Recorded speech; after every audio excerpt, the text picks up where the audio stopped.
চলো তোমাদের সঙ্গে নতুন রেসিপি শেয়ার করি। আরে আরে আরে ওয়েট, আগে তো পরিচয়টা সেরে নিই। আমি হচ্ছি পরি, মানে ঝিলিক ফ্রম পরিচয়। তো রান্নাটা শেয়ার করার আগে চলো ভাতটা চাপিয়ে ফেলি। আমাদের তো ছোট্ট বেশ রাইস কুকার আছে, কোনো অসুবিধা হয় না, বাস ভাতটা চাপিয়ে দাও, অটোমেটিক হয়ে যাবে। পরিমাণ মতো জল দিয়ে দিলেই। তো আজকে একটুখানি ইয়াম্মি কিছু খেতে ইচ্ছা করছে, যেহেতু সানডে একটা দিনই ছুটি পাই। তো তাই জন্য হচ্ছে আজকে ঠিক করলাম যে চিকেন উইথ কাজু ধনিয়া বানাবো। এটা কিন্তু ভীষণ টেস্টি আর ইয়াম্মি। যদিও হচ্ছে গিয়ে খুব কম ইনগ্রেডিয়েন্টসেই হয়ে যায়, সেটা নিয়ে কোনো চাপ নেই। তো এটা আমার করতে গিয়ে হচ্ছে পেঁয়াজ কুচি, ধনে পাতা, কারি পাতা, কাজু, কাঁচা লঙ্কা, শুকনো লঙ্কা আর টমেটো, এই হচ্ছে এই ইনগ্রিডিয়েন্টসগুলো লাগবে। চিকেন তো লাগবেই। তো টমেটো আমি আগে থেকে সিদ্ধ করে নিয়েছিলাম। তো টমেটো আর কাঁচা লঙ্কা আর হচ্ছে ধনে পাতা, এগুলো আমি একসাথে পেস্ট করে নিয়েছি। আর তারপরে হচ্ছে গিয়ে কাজু কাজুটাও পেস্ট করে নিয়েছি। তো কাজু পেস্ট রেডিও হয়ে গেছে।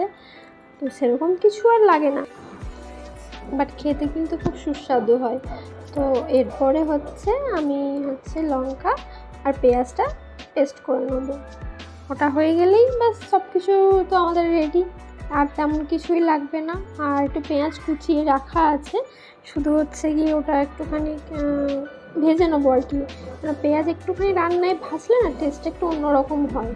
তো এই দেখো এখানে তো পেস্ট হয়ে যাচ্ছে, পেস্ট হয়ে যাবে। পেস্ট হয়ে গেলে আমাদের মোটামুটি অ্যাকচুয়ালি মেন জিনিসটা হচ্ছে এখানে পেস্ট দিয়েই সব কিছু রান্নাটা হয়ে যায়। তো আমাদের পেস্ট রেডি হয়ে গেছে। এটা পেঁয়াজ আর লঙ্কার পেস্ট। আর এখানে আমি ওই যে কুচিয়ে রেখেছিলাম পেঁয়াজ, এটা ধুয়ে নিচ্ছি, এটা জাস্ট একটু ভেজে নেবো ব্যাস।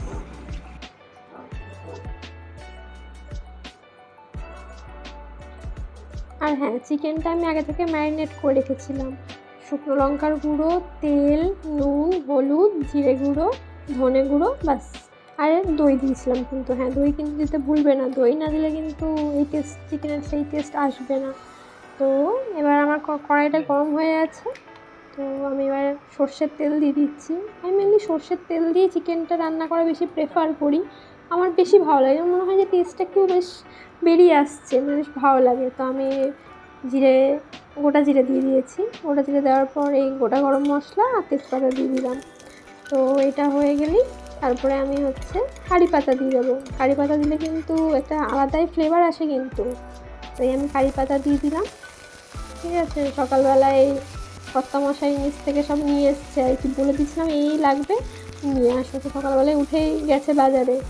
তো যাই হোক, কারি পাতা দিয়েছি, এরপর পেঁয়াজ দিয়েছি। এটা একটুখানি হালকা একটু ফ্রাই হয়ে যাবে, একটু লালচে হয়ে গেলে তারপর আমি যে ম্যারিনেট করে রেখেছিলাম চিকেনটা আগে থেকে, ওটা মোটামুটি তুমি আধ ঘন্টা আগে যদি তোমরা ম্যারিনেট করে রাখো তাহলে মোটামুটি বেশ ভালো হয়, টেস্টটা বেশ ভালো আসে।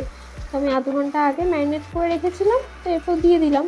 এবার এটাকে ভালো করে কিন্তু কষাতে হবে, যেহেতু দই দিয়েছি তো জল কিন্তু বেরোবে। ঠিক আছে, তো ভালো করে কষিয়ে নিতে হবে।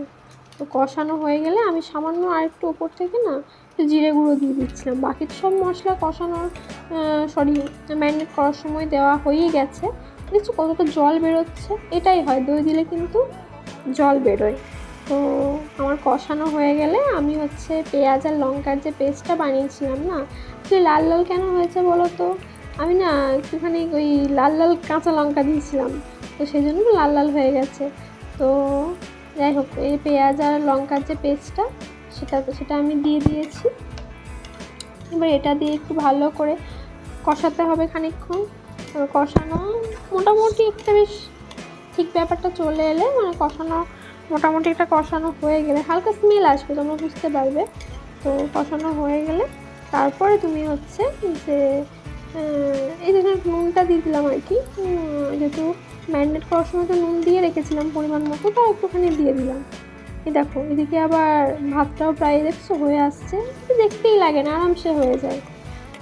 তো কষানো হয়ে গেলে আমি এবার ওই যে পেস্টটা বানিয়েছিলাম কাজু প্লাস ধনে পাতা যে পেস্টটা বানিয়েছিলাম না, সেইটা আমি এখন দিয়ে দিচ্ছি। এর মধ্যে কিন্তু টমেটো পেস্টও আছে, মানে ধনে পাতা আর টমেটো কিন্তু একসঙ্গে পেস্ট করে নিয়েছিলাম, দেখেছো তো।